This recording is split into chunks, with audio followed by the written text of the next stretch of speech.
Welcome to SK cooking. இன்றைக்கி நம்ம என்ன பார்க்க போகிறோம்னா, என்னோடய ஸ்டைலில் எப்படி மீன் வறுக்கலான்றதை பார்க்கலாம் வாங்க. அதுக்கு தேவையான மசாலா ரெடி பண்ணிக்கலாம். ஒரு பவுலில் 2 டேபிள் ஸ்பூன் கார்ன்ஃப்ளவர் மாவு ஆட் பண்ணியிருக்கேன். 1 ஸ்பூன் அரிசி மாவும் 1 ஸ்பூன் மைதா மாவும் 1 டேபிள் ஸ்பூன் இஞ்சி பூண்டு பேஸ்ட்டும் ஆட் பண்ணியிருக்கேங்க. இதில் 1 tablespoon chilli powder add பண்ணிக்கோங்க. ஒரு 1/4 டேபிள் ஸ்பூன் மல்லித்தூளும் 1 டேபிள் ஸ்பூன் பெப்பரும் ஆட் பண்ணியிருக்கேங்க. இதில் 1 லெமன் பிழிஞ்சு விட்டுருக்கேங்க. இதுக்கு தேவையான அளவு சால்ட்டு சேர்த்துக்கோங்க. இப்போ 2 ஸ்பூன் அளவு ஆயில் விட்டுருக்கேங்க. இதில் தண்ணியை கொஞ்சம் ஆட் பண்ணி நல்லா பிசைஞ்சிக்கோங்க.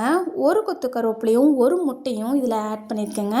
இதை நல்லா பிசைஞ்சு எடுத்துக்கிட்டிங்கன்னா நம்மளுக்கு மசாலா ரெடி ஆகிடுங்க. இன்றைக்கான விடுகதை பார்த்திங்கன்னா, ஊருக்கெல்லாம் விளக்கு எரியும், அந்த விளக்கிற்கு ஒரு நாள் விடுமுறை. அது என்ன? இந்த விடுகதைக்கான பதில் தெரிஞ்சுன்னா கீழே கமெண்ட் பண்ணுங்கள். இப்போ மீனெல்லாம் இந்த மசாலா தடவி ஒரு 1/2 அன் ஹவர் ஊற வச்சிடலாங்க. இப்போ அடுப்பை பற்ற வச்சு கடாயில் எண்ணெய் ஹீட் பண்ணி வச்சுருக்கேன். இதில் பொரிச்சு எடுத்திங்கன்னா நம்மளோட முறுமுறுப்பான ஃபிஷ் ஃப்ரை ரெடிங்க. இந்த வீடியோ பிடிச்சிருந்தா லைக் பண்ணுங்கள், ஷேர் பண்ணுங்கள், கமெண்ட் பண்ணுங்கள், சப்ஸ்கிரைப் பண்ணுங்கள், கூடவே பெல் பட்டனை கிளிக் பண்ணுங்கள். பாய்.